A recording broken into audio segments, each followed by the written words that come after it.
Hey everyone, so excited that you decided to watch this video today, and we're going to be talking about how do you train your leaders to lead small groups. You know, small groups is such an important part of what we do as youth pastors in our youth ministries, that we're facilitating relationships and we're teaching our students how to have a conversation with someone else about Jesus.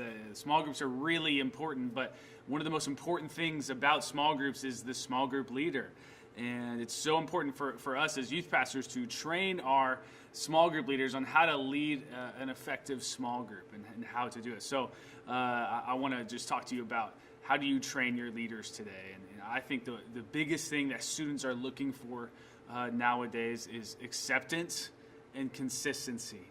Acceptance and consistency. If we can portray acceptance and consistency to them, then they will buy in. They will buy into you as the pastor. They'll buy into the youth ministry. They'll buy into the small group.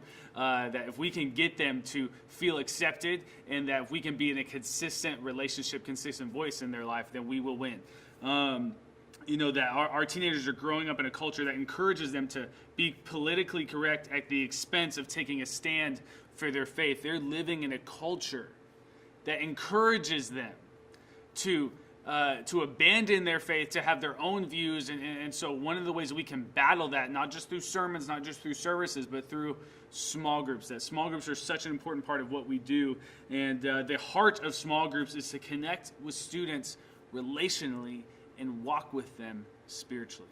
To connect with them relationally and to walk with them spiritually. That small groups isn't just a huddle where you get together and ask each other questions, but small groups is a chance for students to connect with each other relationally and on a spiritual level, just like they will one day when they're adults, attending the church, being faithful tithers, volunteering. That we are training them in small groups how to have great connections later on in their adulthood. And so that is the heart of small groups, to connect with the students relationally and walk with them spiritually. That our students have a deep desire to be known and desperately need to be wisely and lovingly guided to Jesus. And I think small group leaders are in such high demand and they don't even know it. I remember saying that to my small group leaders, like, you guys are in such high demand and you have no clue. Right, that students are waiting for you to step up and lead a small group, lead them consistently, and not just be a policeman in the services, but to actually have relationship with students. And it's all up to you as the youth pastor to give leaders the opportunity to actually lead a small group. And so, how do you train your small group leaders to understand what their role will be? How do you understand that? Or how do you train your leaders to really comprehend, like, this is your role? Like, you're going to have a huge role in these students' lives. You can say that over and over again, but how do you really get that to sink in? How do you really train your leaders to lead a small group and really understand what their role is going to be in a student's life? And I did a lesson with my small group leaders here at Dream City about, here are the 6 roles you're going to play as a small group leader in a student's life, and I really feel like it helped them. And so I'm gonna explain what those 6 roles are. I'm gonna go through the entire lesson. And so I encourage you, youth pastor, to just completely take everything that I'm saying word for word or change it up. I don't really care. You do what you want with it. You take it. You teach your small group leaders this, because I just feel like it's really important. And take all the credit. Make yourself look really good in front of everyone, that you're super smart. But just take it and do what you want with it. But I'm going to go through it just like I'm training your leaders. All right. So 6 roles of a small group leader. The first role of a small group leader is that you are a spiritual leader. You're a spiritual leader. That you are leading these students spiritually. You're leading them in their walk with Jesus. That your students are listening to your faith and watching your life. That this generation is a generation of stalkers. right? That they constantly stalk us on social media. They constantly look at our dating relationships. They constantly are observing our actions and our words, and everything they say goes into the database of their mind, and they make their future judgments based off of our actions and our words and our social media. So everything they're looking at, and they are watching your life, they're listening to your faith, and they're counting on you to have a genuine walk with Jesus. Not a perfect walk with Jesus, but a genuine walk with Jesus. A walk with Jesus that is full of honesty and hope. That a walk with Jesus that you could openly say, hey, I didn't read my Bible enough this week, and I'm going to fix that. Or, hey, I haven't read, I haven't prayed for the last 3 days. And it's just a genuine walk with Jesus, a real walk with Jesus, not perfection. That's what your students are looking for you to be genuine with them when it comes to your walk with Jesus. And they will model that genuineness if you are open and honest with them. Always know that your faith is lived out loud by your actions, not just your words. That they are stalking you. They are on your social media all the time. That as soon as you become a small group leader, your social media is accountable to your leadership. That your social media is no longer yours. You do not own your social media anymore. That your social media is now a platform. It's now a platform that you live on. That you have to be so careful with what you're posting, that if a picture looks questionable, or what you're saying is kind of questionable, or the area that you're in, or if you're at a party or whatever, that if anything is questionable on there, students will notice. They'll make judgments. They'll jump to conclusions. And you have to be very careful, especially on social media, because you are leading students spiritually. And part of that leadership is lived out loud by your actions. And when you slip up, you show spiritual leadership in the way that you humbly and correctly deal with the mistakes and strive for God's best for your life. That when you fall short of God's perfection, like we all do, that you're open and honest with your small group, that you're saying, hey guys, I know I didn't hit the mark this week. You know, I was really angry at work today, or I was really, I kind of went off on one of my coworkers earlier this week, and I just didn't handle the situation right. I didn't represent Jesus correctly. That you are open and honest in a smart way with your students about what's going on in your life. That's one of the roles that you play as spiritual leader, such a huge role. The second role that you play is that you are a shepherd. You're a shepherd, that you're shepherding students. There's this biblical example that we hear all the time that we shepherding people. That I love this analogy that Jeannie Mayo uses, and it goes along the lines with that analogy of being a shepherd. That the shepherd's stick has a hook on the end, and then has a rod on the other end, that it's straight and hard, and then the other one's used to the hook is used to guide, right? That the hook that we are guiding students, that we are shepherding our flock, and that you as a small group, you're guiding them in life, that you're hooking them. If they're going off a little bit, that you hook them back in, right, in love, that you're guiding them back in, and then the other end is the rod that you're using, that the shepherd uses to kind of hit the sheep, to remind them, like, hey, this is not what's right. This is not what's going on, right? That this is not what you're supposed to do. That you give them a little love tap, and I love that analogy of the staff and the rod. That we are shepherding students, and your students, just like a shepherd would, your students are counting on you to notice when they're gone. They're counting on you to notice. They want you to notice that they're not there. That if one sheep is missing from the flock of a shepherd, that he knows. He will go chasing after the sheep. That it's up to you, small group leader, to notice when your kids are gone, to reach out to them, say, hey, where were you last week? Hey, where were you tonight? Where are you at? I've been praying for you. I want you here. I miss seeing you. How can we connect this week? Like, they want you to notice that they're gone, because shepherds know when one sheep is missing. They expect you to call them out in love when they miss the mark of what God's standard is in their life. That they're expecting you to call them out in love, right? To give them a little love tap and say, hey, you're better than that. God has not called you to live that way, that you are capable of far greater things than that decision. And they're expecting, they want you to hold them accountable for what God has for them. And it's up to you to be that shepherd. That they're wanting you to personally challenge them. I know that there's plenty of things I can say from a stage as the pastor with the microphone that to try to motivate students, to try to challenge students. I can get up and say, hey, I want everyone to bring their Bibles to school tomorrow. But I know if my small group leaders go up to a student specifically and say, hey, I want you to bring a Bible to school tomorrow, the likelihood of them actually bringing a Bible to school tomorrow skyrockets, because they have that relationship with their small group leader, that when they become personally challenged by that small group leader, it really has a huge impact on the student. And you guys are essentially a pastor in the small group movement, and that God is going to be using that He's been using since the early church, that you are part of God's plan, and that you are shepherding His flock, that you get to lead students in a deep level relationship with God, which is insane. But just like shepherds had good days and bad days, and you'll feel like some small groups that you walk away and you're like, wow, small group was amazing. I want to do that for 3 more hours. That was so cool. We had such great conversations. I feel like that the lives are really changing. And then you'll walk away from small group saying, man, I think they're walking away from Jesus after that small group. I think they don't believe in God anymore.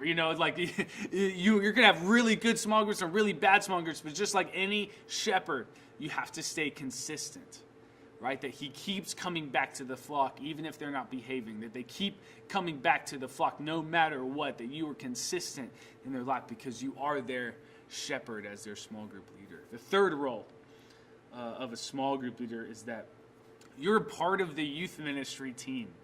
That you're part of the team, that you're not running your own, this is not your own youth ministry. That you're not re-preaching the sermon, that they've already heard a sermon, right? That it's not up to you to be a preacher, it's up to you to be a facilitator. It's not up to you to just lead the conversation, it's up to you to facilitate the conversation, right? That you're not leading them from a pulpit, that you're leading them from a circle. That a circle is meant to have discussion in, right? That you're not trying to break off and do your own thing. See, you can either cause great hurt or great help. That you can be a huge help to your youth pastor, or you can be a crippling source of division in your youth ministry. If you're in your small group and you're being divisive, you're contradicting what the youth pastor is saying, that you're critiquing what the youth pastor is doing, or you're critiquing what the overall church is doing, then you are being divisive in your church, that you're teaching the students that to be divisive, that they can talk bad about someone else behind someone else's back, and to not actually have a one-on-one conversation, that you are an unhealthy part of the youth ministry, that you're causing damage to the youth ministry if you're not careful. But you can also be a huge support to your youth pastor. You can say, hey, we love our youth pastor. We love our pastor. We love our church. That you can be a huge part in supporting the church because you are part of the team. Your small group leader will not be a separate youth group. But you know what? You're a massive part of what the overall youth group is doing. So just know that you are part of the team. You're part of God's strategy to reach teenagers in your community. The fourth role of a small group leader is that you are a constant voice. You're a constant voice. You're constantly a part of that student's life. And there's one lesson that I really love, and it's called how to practice 2-minute moments. 2-minute moments are so huge in when it comes to being a leader in students' lives, that everyone has minutes that they're wasting every day. That when you're walking to your car, when you're walking to the bathroom, when you're walking to someone else's office, that you have a couple minutes right there when you're walking, that you could bust out your phone and just be like, hey man, thinking about you. Hey, praying for you today. Hey, hope you're having a great day. Love you. right? That there's just small things that these one sentence text messages to students could be their highlight of their day. It could be a huge boost if they're having a really bad day, that God can use you. He can use your intentionality to really make an impact on students, that you take advantage of these moments, that you're driving in the car and you're just listening to music. What a waste of time that you could really be calling your small group. You can probably call your entire small group at the time it takes you to drive home. That you can connect with them over, hey, how was your day? How was school? Hey, how was practice today? Hey, how'd that test go? That you're in their life. You're a constant voice. It's so important for you to be a constant voice in their life, because that consistency will build, and that foundation that it does build is the foundation that your small group will stand on in deep conversations, at summer camp situations, at the altar. That it's those moments that build the foundation for spiritual impact. The fifth role that a small group leader plays is that you are a teacher, right? That the students are counting on you to open up God's word and to help them learn how to discover what God's purpose is for their life. Not to be a theologian. You don't need to feel the pressure to be the smartest person in the room or the greatest communicator. What students are looking for is your heart. It's your heart for them. It's your heart for God, that they want you. They want you to love Jesus way more than they do. They want to see the heart that you have for Jesus, and your heart will lead them far more than your knowledge will. Your heart will lead them far more than your communication skills will. Some of my greatest leaders, some of my greatest small group leaders that I have here at Dream City aren't the best communicators in the world, but they have the biggest hearts for kids. They have the biggest hearts for Jesus. They are the biggest servants, and students flock to them because of their heart for people, because for their heart for Jesus. That it doesn't matter how good of a communicator they are, how well they lead a small group, but if they can truly love kids, then you'll win. You'll be the best small group leader in the world if you can just truly show your heart to students, that you're teaching your students how to have a heart for Jesus, and you do that by how you represent your heart for Jesus. That you need to let that shine and shine brightly through you in every single small group, that you're teaching them constantly about what the Bible is saying to you, about what the sermon series that you guys were just in, it was saying and communicating to you, that you're teaching them how to take a sermon series and reflect on that and apply that to their life through how you apply it to your life. You're teaching them constantly how to apply what God is doing into their life and how to actually make change. That you guys are a constant teacher for your small group. And then the sixth role of a small group leader is that you are a relational guide. You are a relational guide. The small group is a community, right? That there's so many different things relationally that you will guide them through. You'll guide them through dating relationships. You'll guide them through the process of, like, oh my gosh, I like this girl, and I don't know how to talk to her. I don't know how to tell her. And so you're going to walk them through that really funny, exciting moment when a guy likes a girl likes a boy, and you'll walk them through that. And then, hey, maybe they start dating, and so you'll start walking through that dating process with them, and you'll kind of teach them what biblical dating looks like. And then when the breakup probably will inevitably happen, you'll walk them through that process of how do you deal with a breakup.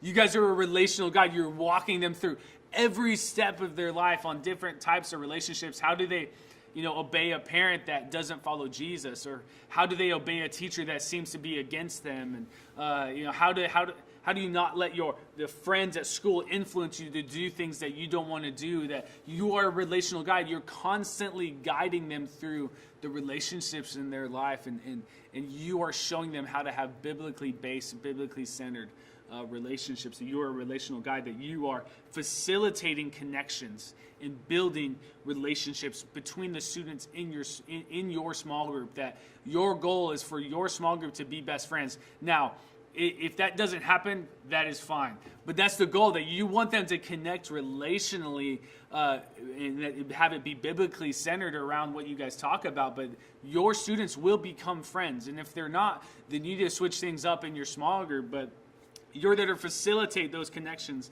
in relationships. that students will be looking for you as a relational guide, that they will involve you in every area of their life if you're really a part of their life. Small groups are such a powerful place.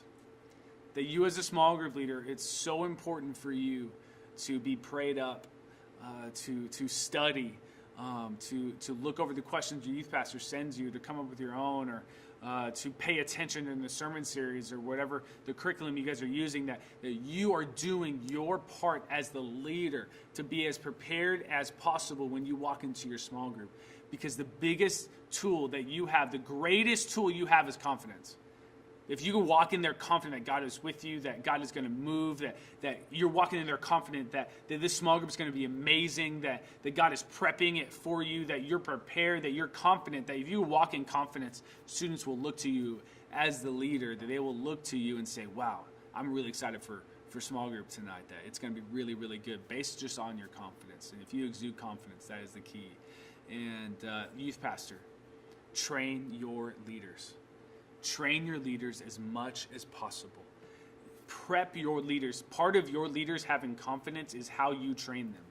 Never send your leaders into something that you have not equipped them to handle. Equip your leaders. It's not too late. Call a meeting. Even if you're having small groups right now, call a meeting and say, hey guys, I want to train you on how to lead an effective small group. Do a mock small group. I did one. I did a mock small group. I brought my leaders up here and I walked through different situations that would happen and how you handle that in a small group setting. Do whatever you can to equip your small group leaders, because when they feel confident, your small groups will go amazing. If you have any questions, please contact me at bwood@dreamcitychurch.us. We'd love to hear from you. Have an awesome time.